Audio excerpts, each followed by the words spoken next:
You ever have one of those moments where life smacks you in the face and says, "Hey, buddy, you don't have this all figured out"? Yeah, same here. I still remember stepping out of the military puffed up with the confidence of years of structured discipline, only to realize real quick that the civilian world doesn't give a shit about how many push ups I can do or how organized my gear was. The rules were different, the culture was different, everything was different. And I wish back then that someone had said, "Hey, here's the playbook for this transition," right?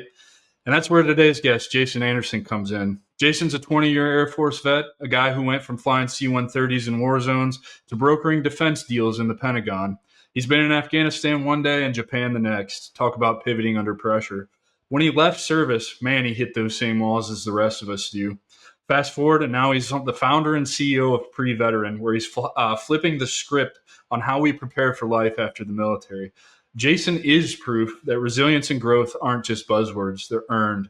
Today, he's going to drop some straight up wisdom about why the old school transition programs are broken, why the private sector hits different, and how to actually set yourself up to win after the uniform comes off. So buckle up. This one's going to hit home. Let's dive right in. Jason, brother, I've been looking forward to this one since we first met, and I can't wait to dive right into this, dude. Thanks for being here. Let's go. It's so good to be with you and your audience, Adam. Thanks, man. Brother, first question for everyone. Where did you grow up, and what was that deciding moment that had you join the Air Force? So, hometown is Jackson, better known as Jackson Hole, Wyoming. So, if you watch Yellowstone or any of those other shows, it always talks about Jackson as being that really interesting place in Wyoming. So, grew up there. It was very cool in the 70s and 80s, and then has changed significantly since then. But what I ended up doing and how I got into the military is more out of chance. So I was an athlete in high school. So I did football, I did track. I decided I want to kind of pursue track and field. So I actually I did a bunch of visits, my NC2A visits. I did visit the academies. I also visited UC Santa Barbara and a couple other places. So I was actually going to go to UC Santa Barbara. And my father, who was a massively influential figure in my life, goes, "Jason, are you sure you want to go there? Are you sure? Because, I kind of know you as my son and you kind of like challenge. Although, UC Santa Barbara would have its own challenges, if you know what I'm saying. I do.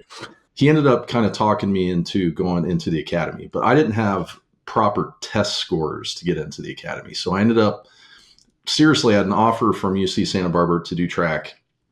And then I was like, I'm going to go to prep school. So obviously through the normal channels and stuff like that, I had made it into the Air Force Academy prep school and then went to the academy. I really did enjoy the experience because it was an exceptionally challenging kind of crucible of a lot of different things there. So it really was more out of chance. I really wanted a huge challenge. And part of my life, just the way I've lived it, is like, I want to have an interesting life. That's been my wish since I was a kid, and boy, did I get it. So let me ask you that. I always ask the service academy guys this. Did you know you're signing up for 4 years of military before you were in the military?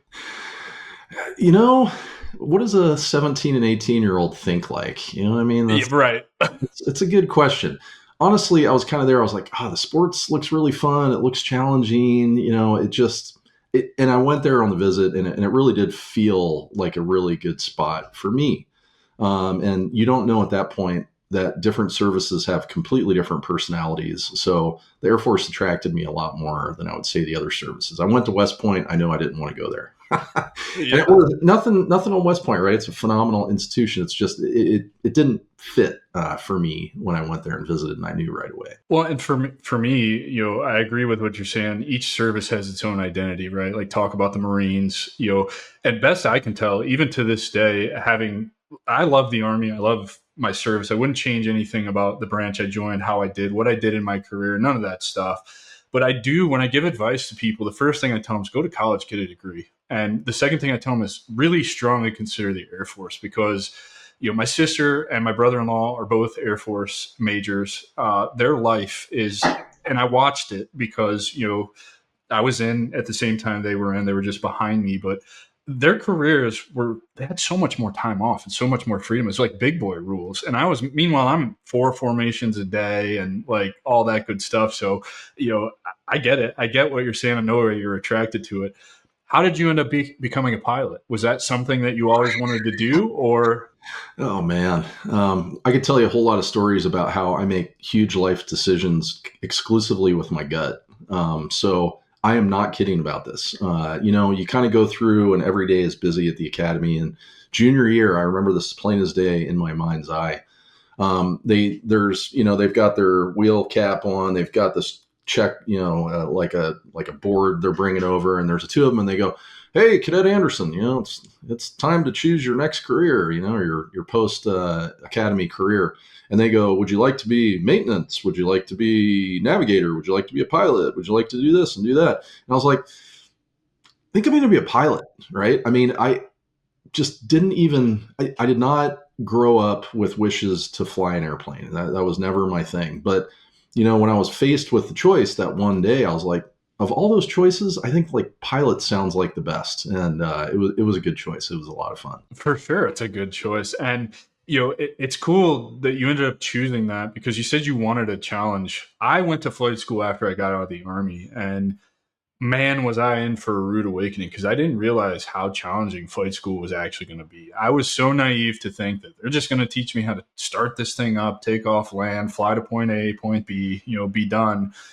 Boy, I was so wrong. Like, really, what you do is you go turn circles and practice maneuvers 99% of your time in a box in the sky, and I hated it. I got so burnt out on it and so bored that I just was like, I cannot do this for a career. I can't pay my dues to get to 1,500 hours trusting a student's going to show up, relying on them for a paycheck, and then doing the same lessons all day every day for 18 months. I was like, no.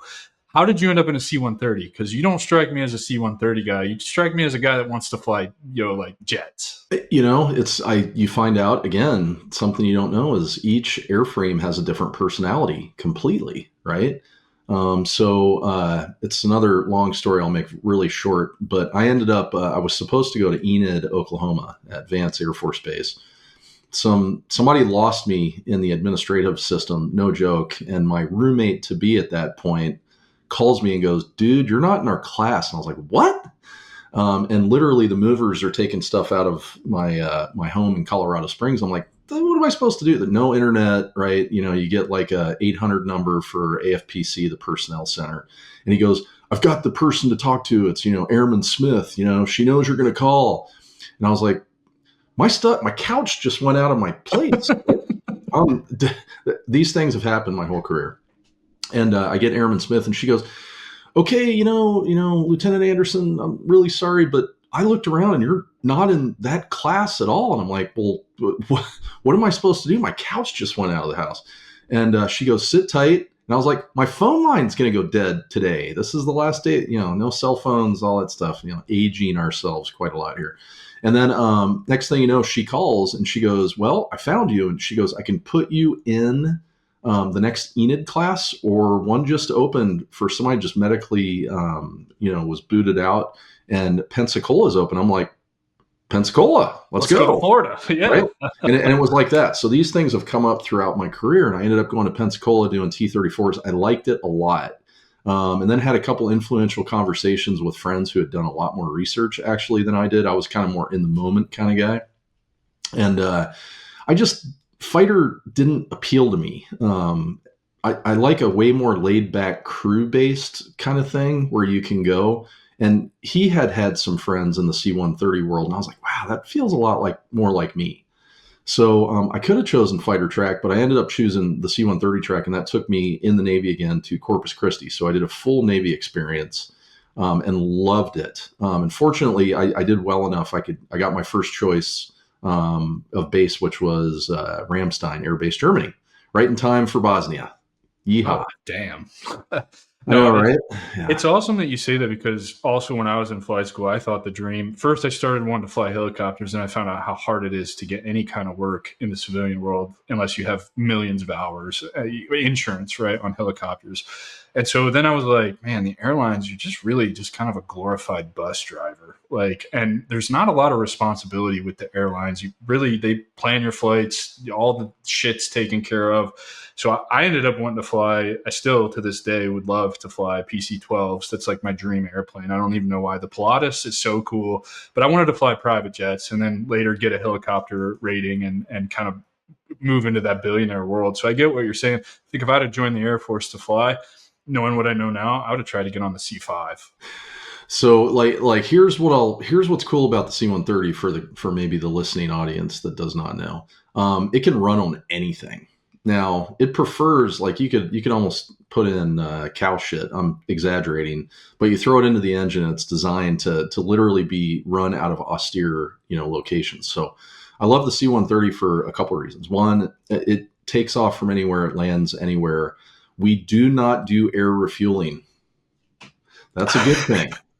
You don't want to be in the air for 24 hours with 3 crews in there flying all over the place. You want to go from, let's say, Little Rock, or from Germany to Greece and stay the night. You want to go from Greece to Turkey and stay the night. You want to, right? You like it. It was such a great lifestyle, right?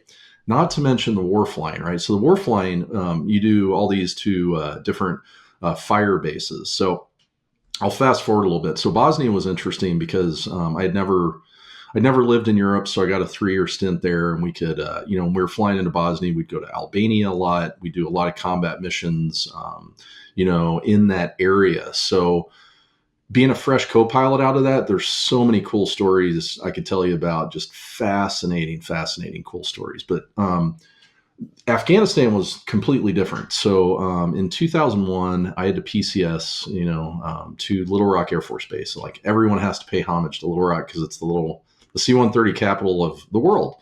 At that time, there was 120 C-130s on the ramp there. I mean, it was incredible. And I got there just before September 11th. So guess what? All of a sudden, here you are. I'm like, I'm off to the Middle East. So I could probably say it now, but we were in Pakistan for a couple of years, right? Our unit. So that was super interesting. I don't want to ever go back there. Very hot. There's very large rice beetles that can fly. It's just not the place I want to be. Yeah. But the flying was absolutely fantastic. So, you got these young crews doing really cool stuff, landing in fire bases that are really on the Pakistani-Afghan border, really, really important missions. And at that point, night vision goggles were used at that time, but not used for takeoff and landing. So our unit was actually tasked with designing the first ever non-special ops way to do things, right? And that was it was just an interesting time to be in the Air Force and in that platform. So, landing with C-130s, we had to design a new way to do it because we didn't have the equipment that the Special Operations C-130 birds had. And then this was deployed throughout the Air Force and became like common practice. So it was a really cool time to be there and just kind of see that part of the world. But the flying was unbelievable. It's awesome to look back on those experiences, and like, maybe it sucked in the moment and you're just frustrated with it, but you look back all these years later and you're like, man, we really did some cool shit. Jason, tell us, just give us highlight reels, some of the things that stand out in your career before we move to, when it was time to retire, and really what the crux of this show is about: transition and making it through transition much better than TAPS prepares us for. Yeah. That sounds good. So I'll start where we left off in Afghanistan. So we would do a lot of Kandahar, Bagram kind of rotations, and it was really nice flying because while the rest of the AOR is flying like 12-hour sorties, we're doing like 4 or 5-hour sorties because we're already there, right? We don't have to go from Oman or Qatar or anything like that. So it was 3:00 in the morning, coming back from a sortie, and one of my buddies, Scotty, is in base ops. And he is just hot. He's on the phone and he's hot. And he's, I want to do this. And screaming at the phone. I'm like, I'm tired because I just got done flying with my crew. But, I'm filling out the post-flight, paperwork. He hangs up the phone. I'm like, Scott, what the fuck is wrong with you? Right? and he's like, the boss wants me to take this job in Japan, this exchange job. And I don't want to do it. And I'm like, I'll do it. Fucking give me that thing. Right? And just because, like, anybody could know, because at that point in the war, right? So it was like late 2002, 2003. After the first year of the war, we were flying around empty airplanes as like a show of force, right? It was very frustrating because we were all there, not flying anything around, and it was just, it seemed like a waste, right? I'm sure somebody will tell me there was some strategic importance, but it was no, there wasn't. Off. No, there wasn't. I'm trying to give the benefit of the doubt, right? Come on. You know better than that, Jason. I'm not going to let you do that. But I was like, even back then, I was like, this thing's going to last for decades, right? There's just no. So you knew. You had a suspicion. Knew. If we'd been flying around, I didn't know. Empty airplanes for 2 years or up at that point, I was like, what the hell are we doing? So I was like, I need out of here and I need to figure out how to do it. Cause like in the chaos of the war, and the impending Iraq invasion, you could just see the whole area. There's going to be a lot of distractions. So I'm like, I want to go under the radar. And I worked very hard to get this exchange job in the Japanese Air Self-Defense Force where I was going to be an exchange pilot. It's very long story. I'll make short. I got it. And then got married on a quick weekend between there because, as I'm deployed to the Middle East, my wife to be, my fiance wife to be, I call her up when I'm drunk in Greece, coming back for a quick stint before we do the Iraq invasion. I'm like, honey, I got some news for you. I said, it's Wednesday. I'm like, can you be in Jackson, Wyoming on Saturday with your parents? She's like, why? I'm like, we got to get married. So literally that happened in February in Jackson, and it was damn cold. So I'll move us forward. Once we're married, do the Iraq invasion. I finish that, do my portion of that. So 3 wars in 5 years. Go, Jason. And then it was time to go to Japan. So as newlyweds, we went to this exchange position where I was 4 hours from any U.S. base, and I was in a Japanese squadron for 5 years. A lot of backstory there. Phenomenally transformative experience where we had to do everything. The closest person was 4 hours, and the person that knew I was alive was in Hawaii, and it was one like a GS9. So it was just a extremely unique job. And it sounds really cool. 7 total years, 7, right? In Japan. You got lucky, brother, because I hear so many people that go to, Marines. There's a couple, no infantry guys ever, but a couple of Army dudes I've talked to that they never want to leave ever. Well, we went, and the first thing we did was did 15 months in a language school in Japan as newlyweds, which is a real interesting story in and of itself, with a bunch of Koreans, Chinese, Thai, who have seen Japanese and kind of knew how to speak it. I did not have a single piece of data in my head that had that, but I ended up becoming fluent, obviously. So, after 7 years, then what do you do? Like, I'm a senior major at that point, and then there isn't a colonel or general alive that knows I'm alive. So what do you do? So this is when how do you take care of yourself begins to inculcate in my life, because I had no one taking care of me. Mm-hmm. No one. Right. So I was like a individual contributor for my last, I'd say 9 years in the Air Force. I would characterize it as that, because I was doing things for us because no one else even knew we were alive. So really the back half of your career, really, you were just kind of a solo guy and just fit in where you're needed or find stuff to do? So there's a 7-year period. Well, actually, I guess it was more like my last 13 years, because there was a 7-year period there. And then what I did to get a job at the Pentagon is I cold called them. Hell yes. No, I'm serious. No, like there was a little network of exchange pilots, F-15 pilot, and worldwide. And everybody had the same problem of no one knows you exist, and you're not in a command like pathway anymore, nor did I want one. Right. But it was kind of like, what do you do? And I was like, they're like PACOM, PACAF, or the Pentagon. I'm like, I'm not leaving one island, Japan, for another island, Hawaii. I'm like, I need to get the hell back to the States, because people get weird after being overseas too long. Personal opinion, right? So ended up cold calling the Pentagon, got a hold of a guy named Rod Shaw. God, what a character. And he goes, send me your resume. I was like, resume? I'm in freaking Air Force, man. Right. And, I thought my ERB was that.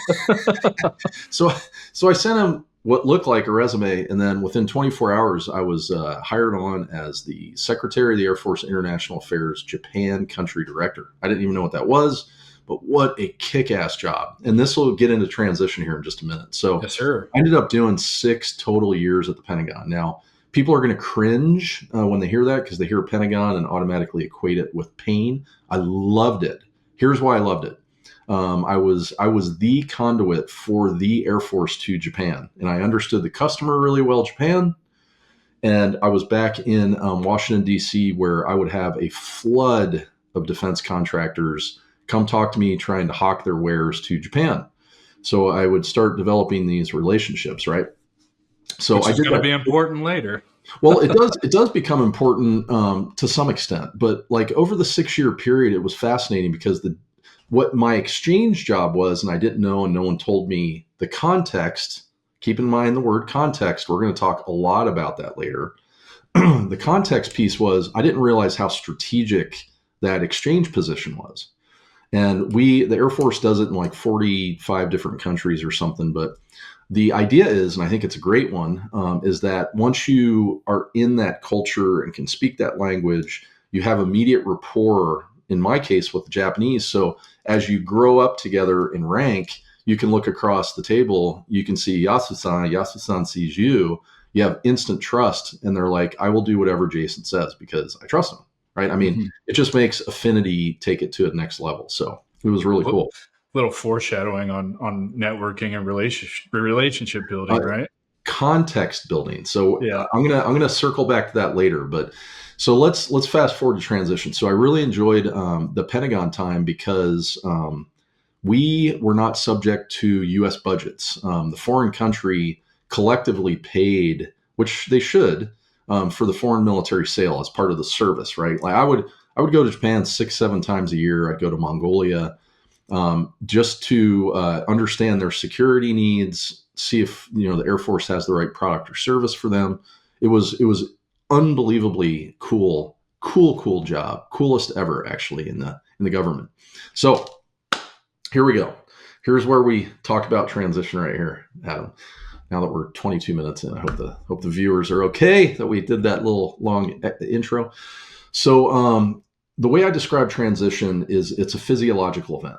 It can be a traumatic event actually, but what ends up happening as now that we have years of kind of research and programming behind this, the physiological event is you are changing from one environment to another, even if no one tells you that. Your brain is very smart. It's highly intuitive, even if you don't listen to it. But it'll start waking you up in the middle of the night, going, "What the hell am I supposed to do?" Right? Yep. What the hell am I supposed to do? And then, unfortunately, there's a reaction on the part of the service member, all service members, to kind of go, "Okay." There's two different kind of results to this, right? From what we've noticed over the past 10 years. There's two different types. One is the avoidant and one is like the Uber accelerator. So the avoidant is the person who completely tries to shut down that part of the mind and goes, I'm just going to keep doing what I'm doing and hope it works out, right? And what they do is they stay at their job until the last day of the last minute and then kind of put their hands together and go, my God, I hope this works out, right? The other kind of person is the one I would more characterize that I was in that bucket, not that either bucket is good, by the way, they're both bad, is that your mind wants to fix your problem, right? So what it does is it compels you to start doing all kinds of irrational things, right? Let me explain. The irrationality is you've got a problem to solve that no one's really framed in a proper way for you. So what happens is you try to literally boil the ocean. So let me give you a couple examples. Boiling the ocean is maybe I need to get my PMP. Maybe I need to get my Lean Six Sigma. Maybe I need to get my MBA. Maybe I need to get another master's. Maybe I need to get a cert of some sort. I got to get a skill bridge, right? And if you just, any rational service member that's listening to this and thinking about that right now, take 2 steps back from what you're thinking about right now and see if that makes any fucking sense at all, right? First, you're probably within 12 months already. And if you haven't thought about it, let me kind of give a little context here. Your last 12 months, to put it in pilot terms, you're on your descent out of your military career. Mm-hmm. And when you're descending as a pilot, you get insanely busy. insanely busy. So we call it the 3X of what happens. 1X is you're still doing your job, you're still doing training with your job, you're still having to be there, and you've got family obligations because 50% of the force is married, right? So that already is full time, period, standalone. The 2X is you're trying to get out of the service, and that takes a lot of time. Medical appointments, dental appointments, out processing, briefings, reading out from security clearances. And then if you have a family, multiply that by 5 or however many people you have in your family, 3 kids, 2 kids, 1 kid, whatever. And then the 3X is you're supposed to figure out who you are, what you want to do, and how to do that. Just looking at it from that very simple analysis, it's like, this is stupid. This is beyond stupid. And this is why, in large part, this leads to a failure. So quickly back to me. I didn't know this because nobody gave me that context, right? Which is why shows like yours right now, Adam, are so important. You got to get it out there so they know what they're going into, right? But what I drove my wife insane. She's like, "Why are you acting like a crazy person?" I'm like, first, I didn't want to tell her I had no answers to this problem right now. None. Yeah, right. That's a huge problem, right? Huge problem. Because we don't ever admit that. Our whole military career, you're afraid to admit that there's consequences for saying, I don't have an answer to this problem. Really, also, you get so good at problem solving while you're in that you really don't run up against a problem you can't solve. We'll talk about that because that's context based. Adam, we'll get back to the context in a minute. So one of the things I did not want to tell my wife, I didn't have the answers. And we've talked to a lot of service members, obviously, and what we do, they all say that. So what they do is they internalize this and then they put extra pressure on themselves to figure out this problem of which there's no framework to kind of lean into. This becomes a massive mental health challenge. Okay. And I would say this creates all kinds of health problems as well. It's unbelievably stressful when you don't know when the next or how you're going to provide for your family. And as a man or as the breadwinner, right? Any breadwinner, it is incredibly cutting how immensely you feel that, right? So I felt that. And what I ended up doing way back in 2012, so that was 2 years before I retired in 2014, that's when physiologically I said it's an event. Your brain starts waking you up. What are you going to do? And then you start putting thrust into your life going, I got to figure this shit out. Right? Because you're feeling warp speed too. Yeah. You got to do warp speed, which again makes no sense, but we'll talk about why you're doing that because the military taught you to do that. And this is not a good behavior that you want to have moving into the non-military world. So I ended up kind of leaning into small business development. So much so, I actually wrote a book back then called Active Duty Entrepreneur. Now, from a foundation standpoint, it's actually a really good concept where, hey, if you're going to do something, small business related at that time, it's really smart to do it within the protective ecosystem of the military, right? As long as you're doing it nights, weekends, and it's not interrupting your job, you should explore this pathway because you're getting paid, you've got insurance, you got healthcare, all these different things. It's a protective environment. So you've minimized your risk. You've minimized your risk, 100%. So that was a really good model to kind of springboard off of. So what I ended up doing is we created our first business, which was not a good business. Shocking. Shocking. Yeah, imagine that. Yeah. And that's also a contextual thing. We'll keep talking about context in a minute.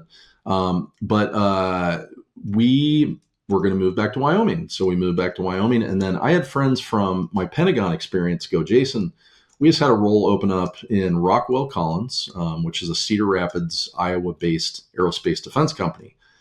$6 billion company, so it's not small, but it's also not one of the bigs like $40-50 billion market or anything like that yearly or annual revenue.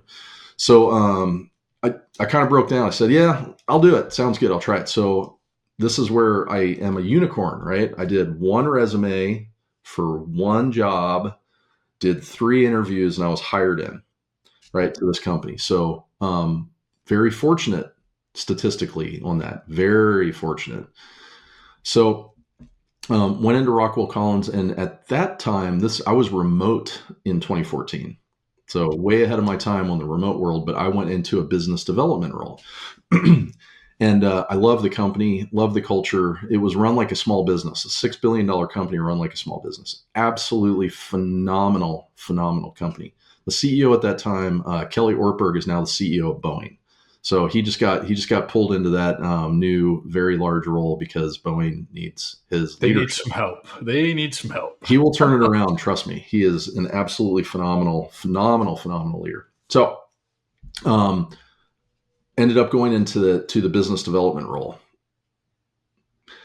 I'll go through this chronologically, and then I'll back up to the problems here that no one talks about. So, I was in that role for about 12 months, and about 8 months in, people were starting to identify me for leadership roles. So, they were looking to open up a new managing director role in North Asia, Japan, Korea, Taiwan, right? Guess what? I probably wasn't even on the top 20 list for that role. No way. But You spoke but Japanese. I spoke Japanese, but so private sector kind of selection process doesn't work that way. So I was probably actually a very low prospect for that. However, you don't have a lot of Iowans that want to move to Japan, uproot their family, and then take on the risk of a new role, right? So private sector people will interpret that as high risk, which it was actually, because it's a new job. And then how do you kind of go overseas and then come back? Where do you fit? And I mean, it's risk. I was like, I'll do I'll it. do this. I had some people that are like, you're a good fit for this. And I'm like, okay, sounds good, right? So I ended up getting promoted to managing director, which is an executive level role. So I went from entry level individual contributor to executive within a year.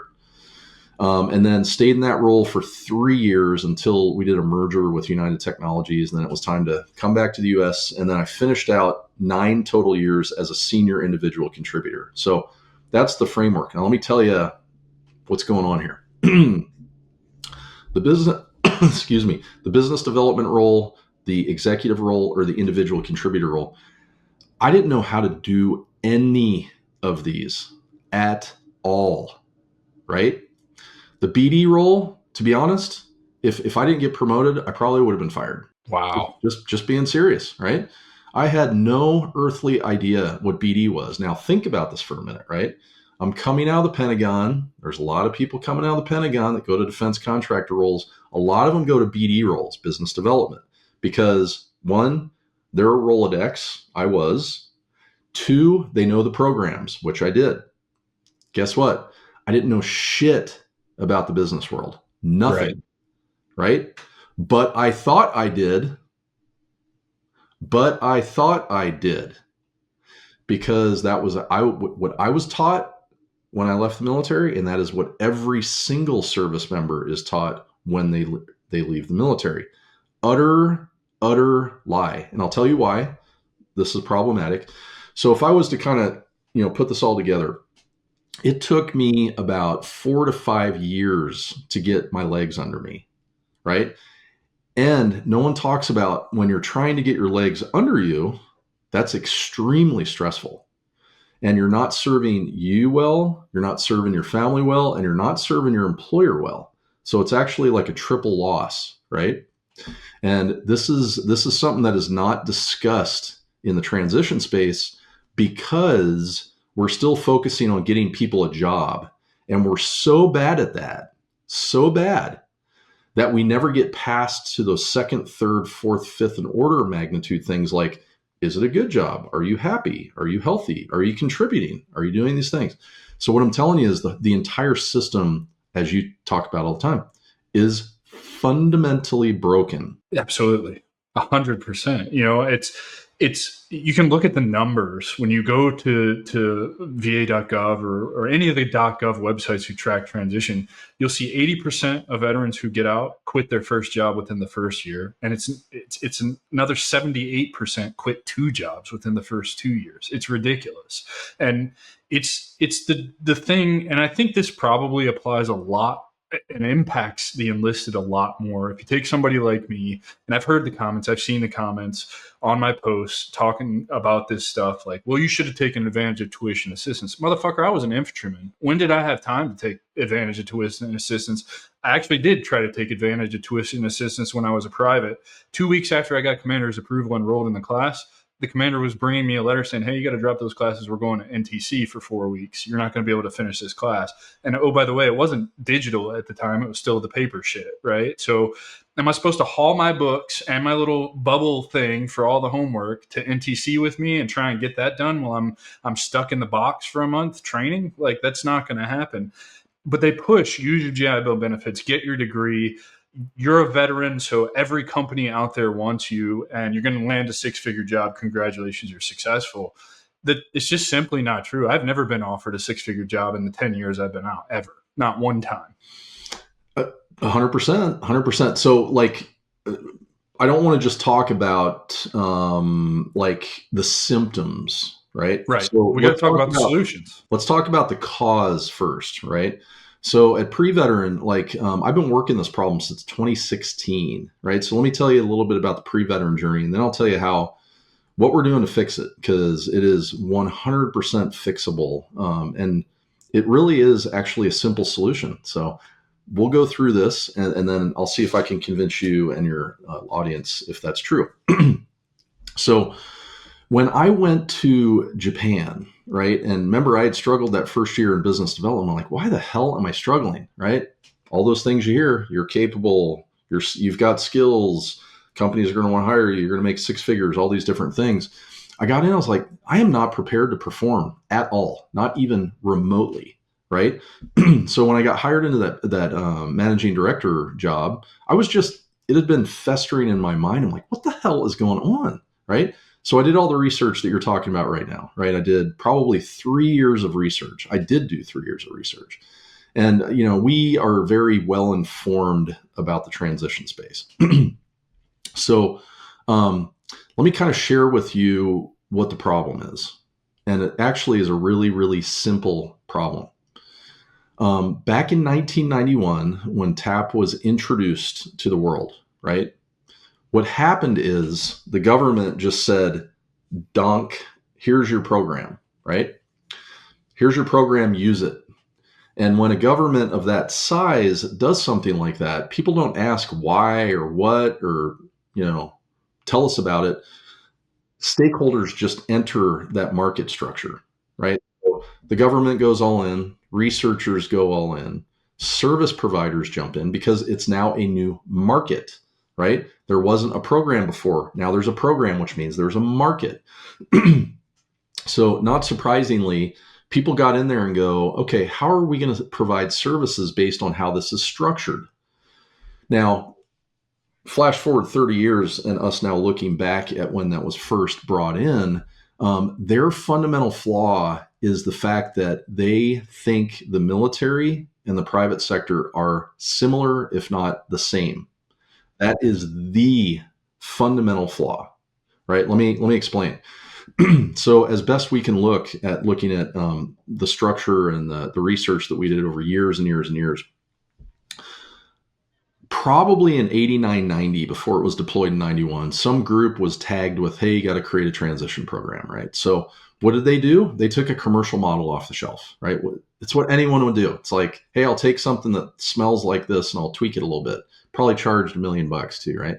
But the commercial model that everyone, military and non-military alike, has to do is build a resume, do a good interview, and network, right? So guess what? That's part of the TAP model. Maybe not explicitly said, but that's what they want you to do.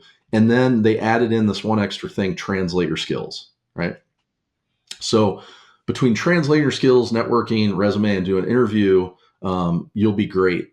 And look at all the service providers out there. They do resume services, they do interview prep, right? They do a little bit of job exploration, but it's kind of more, here's your option based on what you did in the military, right? It's like, here's what you should do, translate this, right? So when I say implication, it implies to the service member that they're the same. Remember those messages. You're going to fit right in. Companies want to hire you. You're skilled. You're going to make 6 figures. If you're hearing that, what kind of changes do you really need to make to yourself? And the answer is none. None. Why would you? I'm good. I was just told I was good. I was told by the stakeholders. I was told by the government. I'm told by service providers that I'm going to be good. All service providers, right? So what does that do in the service member's mind? This creates massive havoc, right?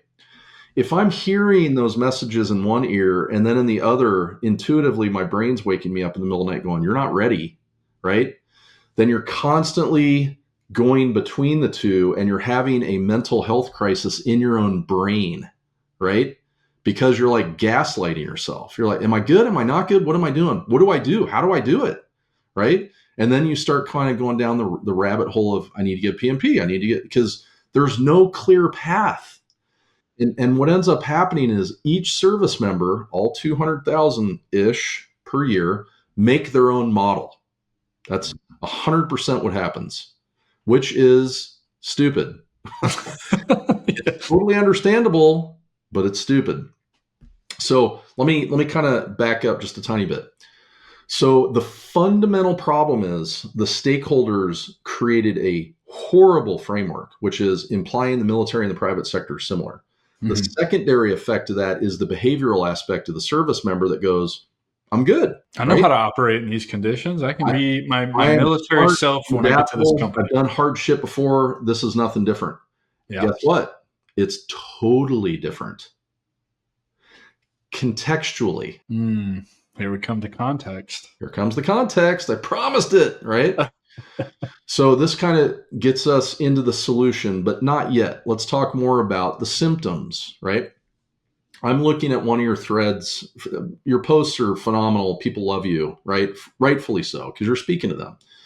I'm going to pick just a few of their comments, right? And we can talk about it here. But here we go. Our leadership style terrifies bureaucrats. Damn right, I experienced this firsthand. Okay. Why would this person say that? Well, let me give you a new lens to look at. And this is the beginning of what we're going to be launching soon, which is called the Modern Military Transition Framework, right? We need a new framework. And if we make it simple enough and people get behind it, these things that I'm going to be reading to you fit very well into what you're seeing on your LinkedIn thread are symptoms of the problem. And they're just, it isn't grounded. It isn't anchored in anything. So I'm going to give it something they can anchor it in. So here's the Modern Military Transition Framework in a nutshell. The military and the private sector are fundamentally different. That's the framework. It sounds overly simplistic. I get it, but great things are simple, right? Because you can get wrapped around it. So here's how I would talk to you about this, Adam. So you got 2018, what 2015 is when I got out. So let's say 2012, 2013, I come to Adam, I go, Adam, you went in the Army, out of the general public. The Army is a very unique operating system, operating environment. They trained you intentionally to thrive in that environment. Mm-hmm. You would say, yep, sounds right. And they're like, Adam, the private sector is a vastly different environment for a bunch of reasons. We use existence, competition, and the need to make revenue to show the extreme differences, right? Mm-hmm. And then I go, Adam, you're going to need training to orient yourself to this new environment, right? And I'm telling you, near 100% go, totally makes sense to me. What do you want me to do, right? So it's that simple. No shit, it's that simple, right? Where the service member understands now the problem. It's contextualized, right? Right. You're going from one environment to another. They're totally different. Guess what? You need training. So on that thought, hold on. Our leadership style terrifies bureaucrats. Damn right. You know, I experienced this firsthand. Well, fucking of course. Right. Your leadership style was born in this environment. Right. This one is totally different. Yeah. Which implies, by the way, don't bring that leadership into this other environment. So this kind of takes the whole system and inverts it, but it also makes it painfully clear as to what the challenge is. The service member must move from one environment to the other. Yes. And if they don't, this creates huge individual problems, family problems, veteran community problems, employer problems, and higher ed institution problems. Okay. So you talk about identity. Let's use this model to explain identity. Identity is essentially the formulation of long-term memory, right? That's identity. Guess what? You have a long-term identity in the military environment operating system. Mm-hmm. You need to develop a new long-term memory in the private sector. And what you don't do, we recommend, don't anchor your post-military life in your military environment. That is not good. Okay? Not at all. I totally agree with that. But people do it all the time. And these are the folks that you see in the veterans communities that just can't quite let go. And I don't think they would have that challenge if you could propose to them, hey, there's a new environment out here and it's actually super interesting and fascinating. It's just we need to develop a new private sector identity for you. You need to start working on that. And then you don't abandon your military identity. It just becomes more muted, right? Kind of like mine right now. I loved my military service. I loved it. But I also like just reflecting on it. I use parts of that, but I know I need to be anchored in this new private sector world because this is where I am, not in the military anymore. Right. Does that make sense? Absolutely. Yeah. And how somebody like me, I joined at 17, right? So of course I'm going to wrap my identity up in the military. It's going to be hard for me to move on with that, particularly when they're saying that lie, right? They're spitting that lie to you. You're good. Your leadership, you've got all these skills. Companies want you. And we just talked about your leadership style doesn't fucking work in the private sector, right? And so I know a lot of people are going to hear you say that and think, well, that means I'm not a leader. I don't have leadership skills. Well, that's absolute bullshit. You just have to learn how to adopt your leadership skills to the private sector. So stop freaking out. You still have extremely valuable leadership skills. You just have to tweak them to fit into the environment. And it kind of brings up another thing that I've noticed. A lot of us, because they're selling us this lie, we feel entitled to not want to start lower in a company, right? And pay those dues, if you will. However, I feel like that's necessary. You're going to have to, because you don't know how that company functions. You have no idea how that company works. Now, what I will say is you're probably not going to spend a whole lot of time at that lower level because you are equipped with all these skills that the Army or the military gave you that's going to propel you forward way, way faster than your civilian peers. I honestly believe that. So if you can get out of your own way long enough to realize that you're not entitled to shit when you get out and stop believing the lie, go to that company. If it's your dream job, go to that company, take that lower level job and go watch yourself thrive as you figure out how the system works. And I really do think that is one thing that needs to be addressed. Like, we need to stop selling the lie in taps that you're this extraordinarily valuable person that companies care about and start saying, like, hey, you're going to have to take a step back. You're going to have to start at the bottom and pay some dues. However, you're probably not going to be there very long as you figure out how things work. Then all of those skills that you have will come back together and help you see the way forward to climb that corporate ladder.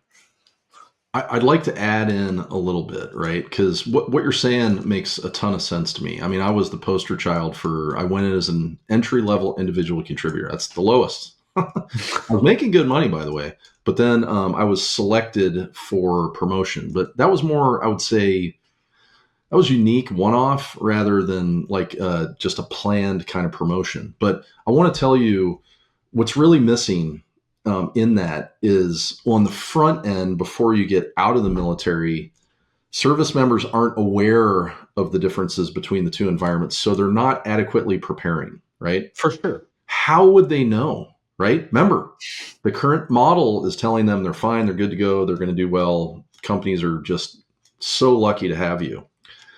And in that model, a la me, a la you, even though I was hired into a role and did well, I wasn't ready to do that role, which means I wasn't helping myself out, my family out. I wasn't helping the company out. I wasn't helping the customer out. So that whole linkage is just non-existent right now.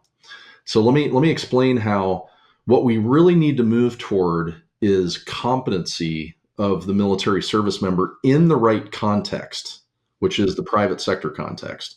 And like what you said, I am a huge, huge veteran advocate, right? Huge.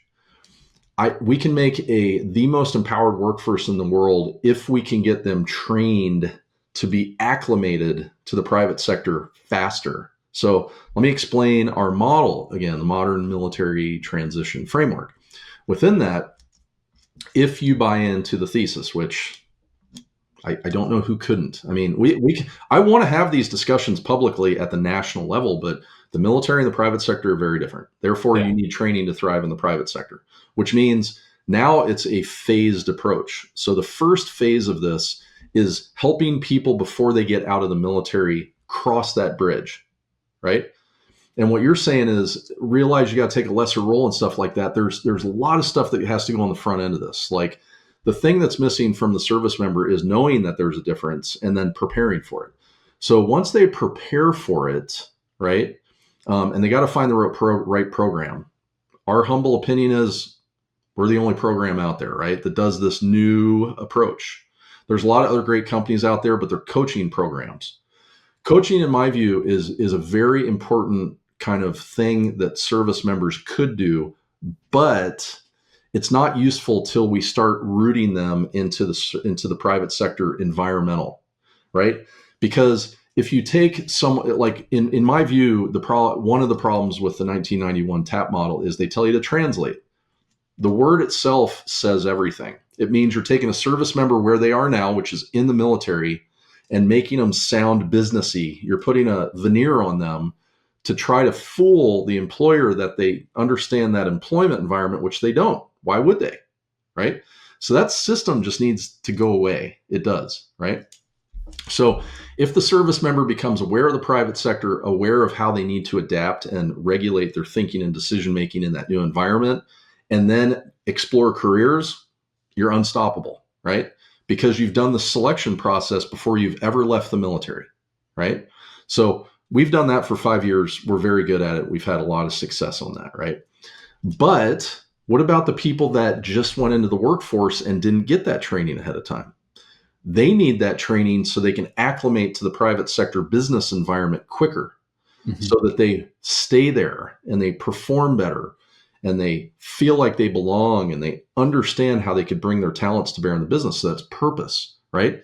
So we're establishing this new private sector identity based on purpose and how I fit in. That's when you really start building post-military success stories at an employer level, and employers should pick up that cost. We have that training, right? That's my point. By the way, we're the only ones that have this training. We have done extensive market research. We call it veteran workforce training. And it's really important because, like me, I was on paper successful, right? Making good money, getting promoted. I didn't know what the fuck I was doing.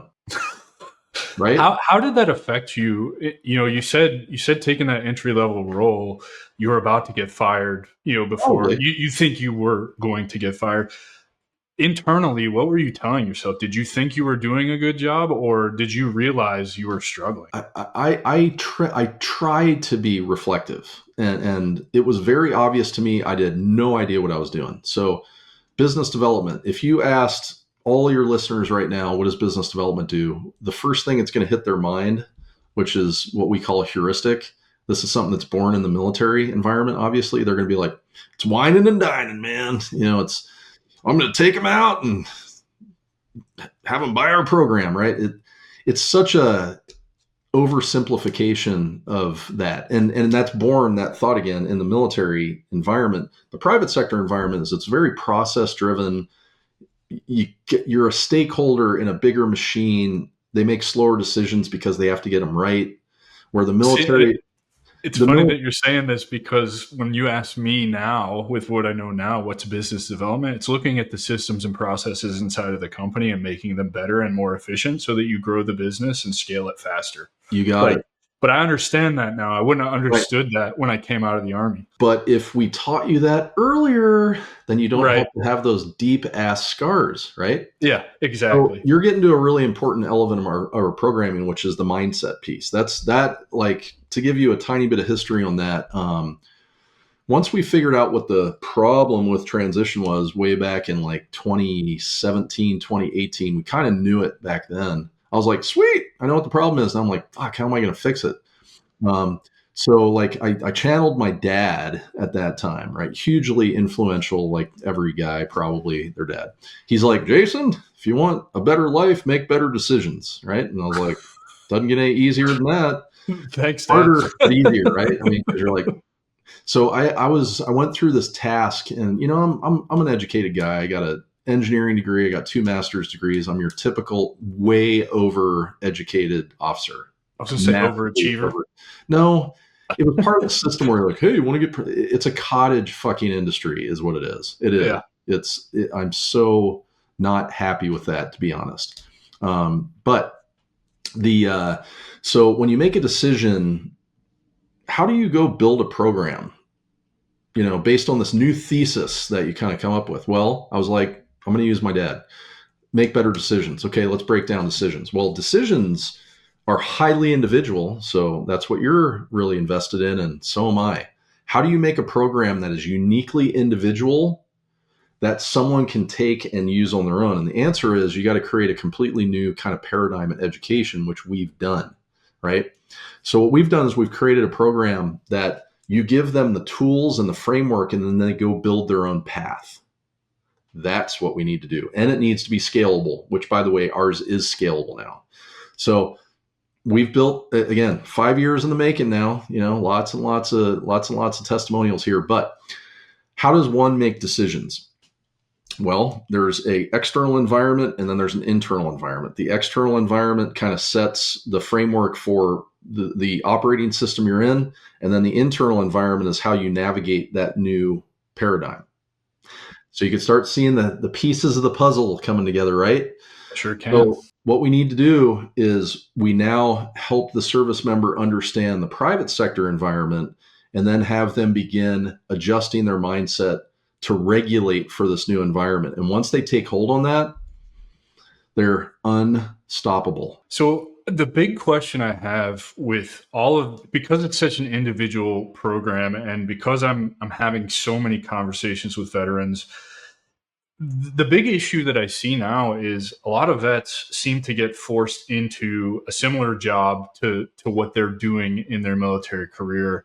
And a lot of them don't want to do that anymore. And I'm a big proponent of this, like, falling into AI automations as a service, going to launch that here soon or whatever. Like, I would have never known that I was interested in that stuff had I not started this podcast, not had money to hire somebody to do things for me that automations can take care of.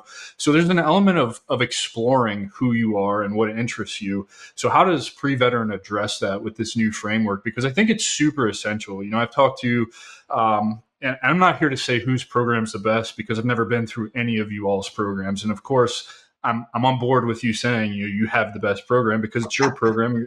You're close to it. But I also have conversations with other people who have developed programs who I see have merit, and they're hitting a lot of the same points that you're hitting.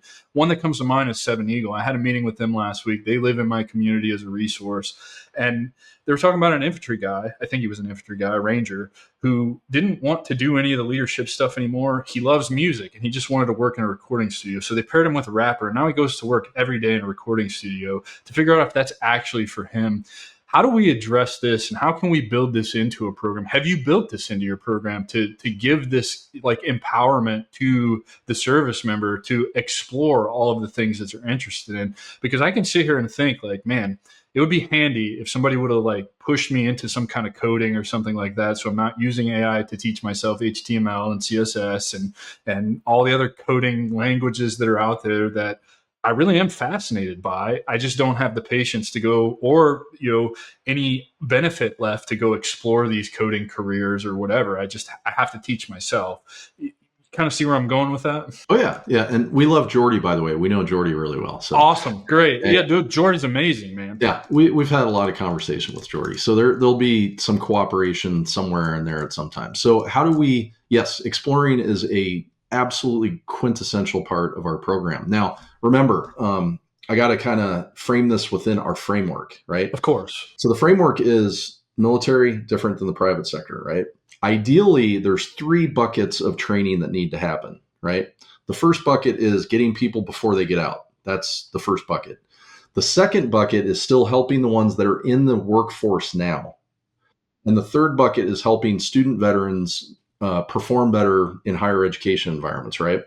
Now, because we need to get them wherever they're at right now, right? We don't just help the ones that are getting out. We want to help the veteran workforce and the student veterans as well. Okay, so in this case, we're focusing on the people who are still in. That's that bucket, just to point all this together.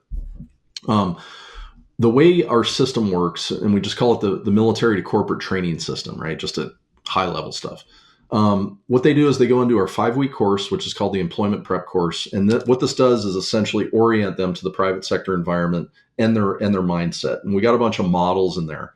One of our really important models is career exploration, but you can't do that until you start pulling you out of your military environment. For sure. I totally agree with that. So like the exploration piece here, we have a model that's an iterative model that we have work out there.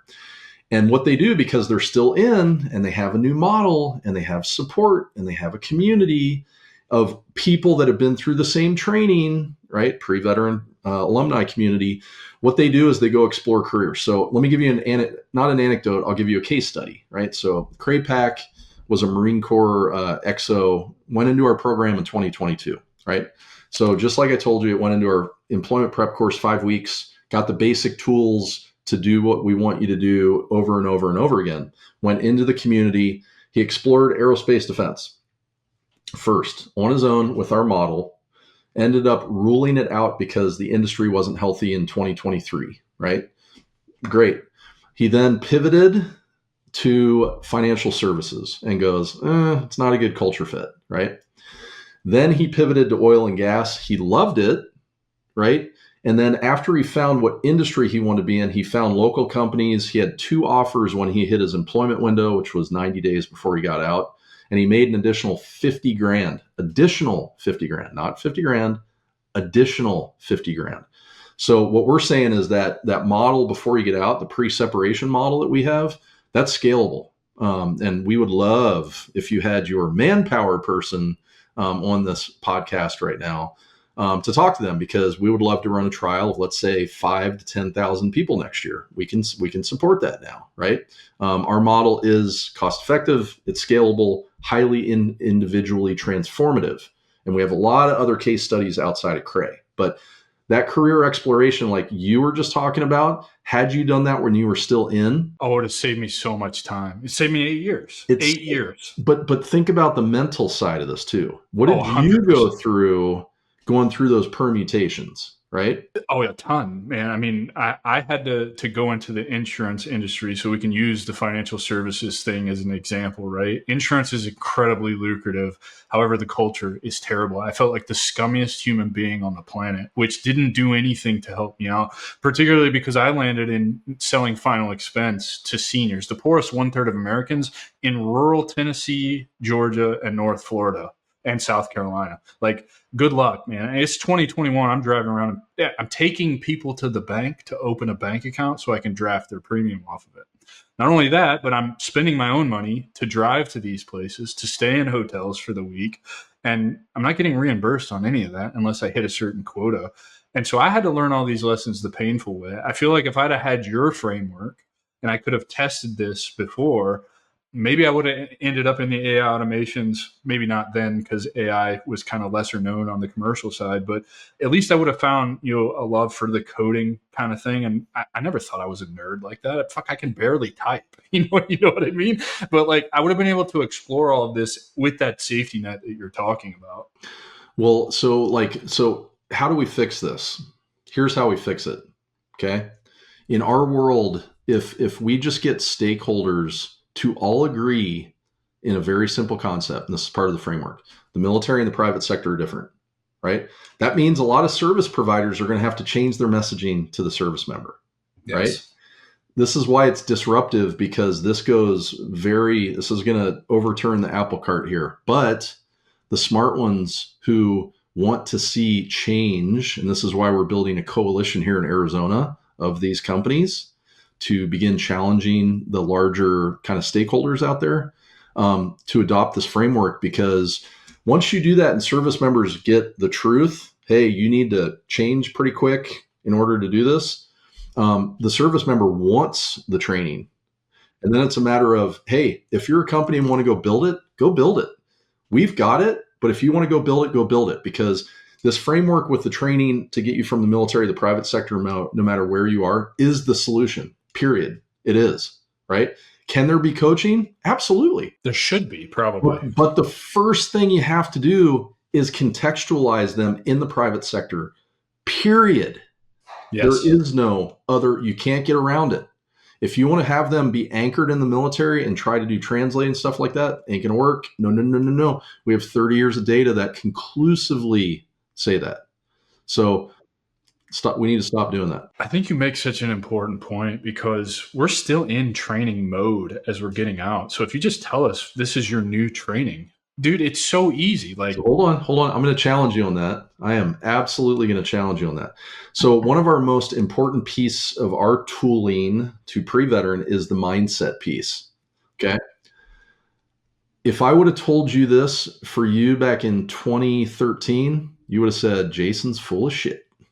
You would have. I don't know that I would have, man, because my situation was unique. I was going to go to 22 years in the military. So when I got med boarded, I immediately started freaking out because I had no backup plan. I had no idea what I wanted to do. It's why I preach a lot about the identity, because I was a 17-year-old kid when I joined.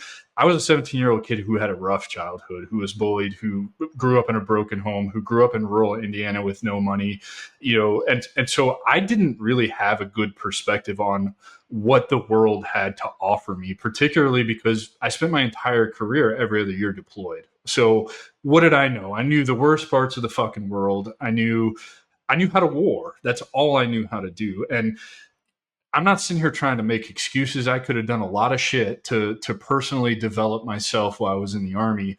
However, that's not the culture I grew up in. I got to my first duty station a month after they came home from the invasion of Iraq as an infantry private. So you can imagine what my life was like, right? And then it's straight into being hazed 5 days a week. Friday night comes, we're going to the shopette. They're buying beer. We're barbecuing at the barracks. We're throwing parties.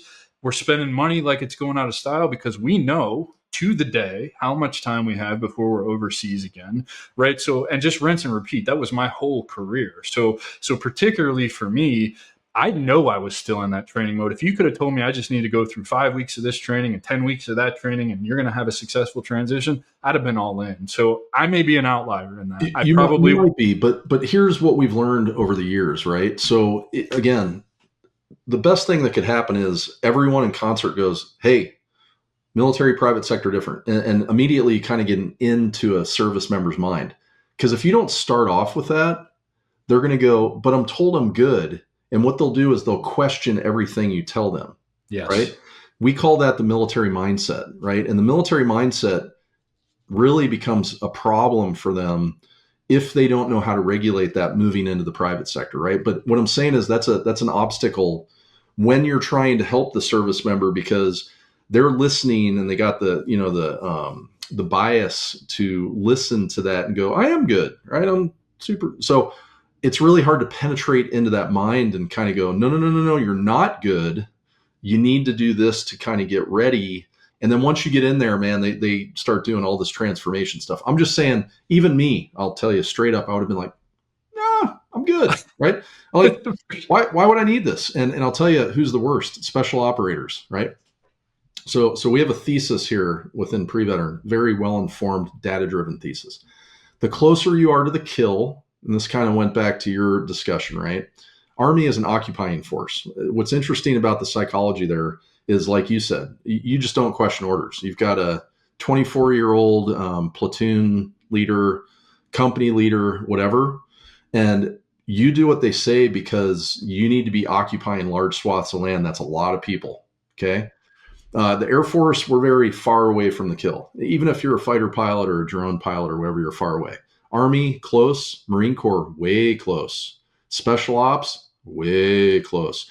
So, however you are closer to the kill, your training is way more deep seated. So, you actually have significantly more mindset challenges to overcome than a normal service member. And I would tier it out that way, right?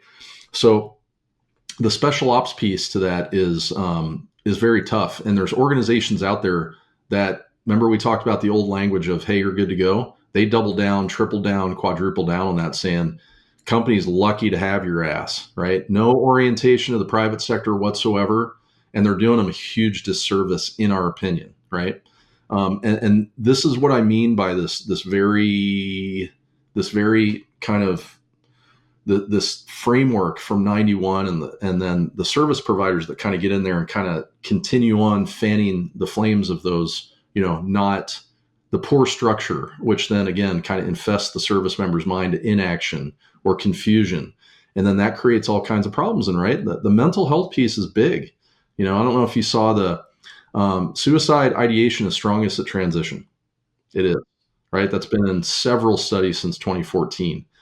Now, my thesis is with PreVeteran, if we can get way ahead of this with that first bucket of training I was telling you about, and you really orient people between the two worlds and have them not go boil the ocean, but do deliberative, frameworked kind of exercises to get that job and go through the career exploration, a lot of that is going to go to close to zero, which needs to be part of the prevention part of mental health, right? Actual prevention. So we're moving out on that a lot because we're opening up a new body of research that we call autonomy building and self-authoring. We've had a Texas A&M researcher that's been interviewing our cohort of our exit from the courses for the past 3 years, and she just published we published our first study that went out late last year. So we're very serious about making this a system-wide change, and it has to be data-driven so people start getting on board with it. And I love that you're gathering the data. You've got years of data. You're doing the peer-reviewed studies and publishing it. This is awesome, man. I'm so excited. When does this new framework of yours roll out? So we're going to be doing a big 4-part op-ed in a larger publication here in the next couple months. So that's when it all kind of starts. We already have the training in place. It's just everyone needs to reframe the actual problem. And once we do that, we can all get on board. Again, doesn't have to be our training solution, but we kind of recommend the type of training and where it needs to be so people can develop it, or use PreVeteran training if you want to get way ahead of the game. You know what I mean? Yeah, I do, brother. Man, this was amazing. Thank you for all the information. Thank you for being a resource for our brothers and sisters, man. I'm not here to say that your program is the best. You can say your program is the best because it's your program. I'm just here to highlight the people who have transitioned out, who struggled with their transition, and who are working to change this because we have identified the problems. And I genuinely don't think that there's one that's going to be better than the other. I think it's such an individual journey that we have to meet them where they're at and just let them know of all these resources that are out here. Somebody's going to resonate with Jordy and Seven Eagle more than they're going to resonate with Jason and PreVeteran. And that's fine because there's great people out here building great things that can help everybody. So for those that are interested in PreVeteran, where can they find you, Jason? How can they get in touch with you and go through the program? Also, I'll talk to you offline about this, but I'd love to let PreVeteran live in my community as a shortcut for those veterans to get to PreVeteran. So just point everybody in the right direction, brother. Yeah, you could just go to preveteran.com. And I'd also like to extend an offer to your listeners, right? So we didn't get to talk about this. We are a fee-for-service program. We are a for-profit company for a very specific reason. If people pay for it, it's good, right? And I'm not saying nonprofits are bad. I'm not saying that. I'm just saying it was very important, me being 9 years in the private sector, to make a program that is worth it and people are going to pay for it. And not just people, but organizations, right? So Our one-time cost to get in is about $1,000 a pop. And what we want to do is extend, because we have a affiliated nonprofit with us, we'd like to extend 5 scholarships to your listeners, right? So if they go to you and then you can put us in touch with them, we'd like to take 5 and put them into the next 5-week employment prep course, which starts in May. That would be absolutely fantastic, because we want to prove that it works. And we've proven for the last 5 years, and we are growing. And like I said, there are individuals paying their own way. That's becoming a smaller segment of our group in the employment prep course. We have lots of relationships with organizations that are now funding their constituents to go through the programs. We got a couple special operations organizations and associations that are doing that. So that is starting to grow. If you're part of an association in leadership role and you want to start funding your constituents to go through the program, talk to us. But we would like to offer those 5 scholarships to your listeners. Brother, that's so generous, man. And I'm super grateful for that. That's going to go up in the community as soon as we hop off of this, so that I can start funneling people to your program. Interested in collecting feedback on that too, so I can spread that throughout the community as they go through it. Jason, this was phenomenal. I know there's not enough time to cover everything that we want to talk about. I want to bring you back and talk about this again after you roll this out and collect some more data and talk about the findings of that data, because I think this shit's so incredibly important. And like you, man, we're being lied to in the transition. I followed their fucking blueprint and I still fucking struggled. And, there was no reason for it. I mean, I exhausted my entire GI Bill and VR&E benefits, and I'm not doing anything with any of that bullshit. You know what I mean? Like it's just really interesting. And I'm so glad you're out here doing this work. I'm so glad that I could use my voice to highlight what you're doing. And man, I'm sure we're going to work together in the future and keep doing this. So I really appreciate it. Ladies and gentlemen, I give you Jason Anderson. Please don't forget to like, rate, review, subscribe, and download this episode. I really want to get this in front of as many veterans as possible. I'm not here to collect likes and be an influencer or a thought leader. I'm just here to help our brothers and sisters transition better, so you don't have to walk through it like Jason and I did. There's a better way that doesn't end in us killing ourselves because we're so fucking miserable. So please help me get this in front of the entire veteran community, which is like 19 million people in the United States, because we can all benefit from this. Until next week, take care, everybody. We'll be back with another insightful episode. Thanks for listening. Take care. That's our show, and I'm truly thankful you've joined us at the Strategic Veteran. If our conversation today sparked curiosity, or if you're ready to elevate your game, I'm here to help. Visit thestrategicveteran.com for exclusive show notes and resources, or to book a coaching session directly with me. Take a moment to subscribe to our podcast and share your review. Your support makes all the difference.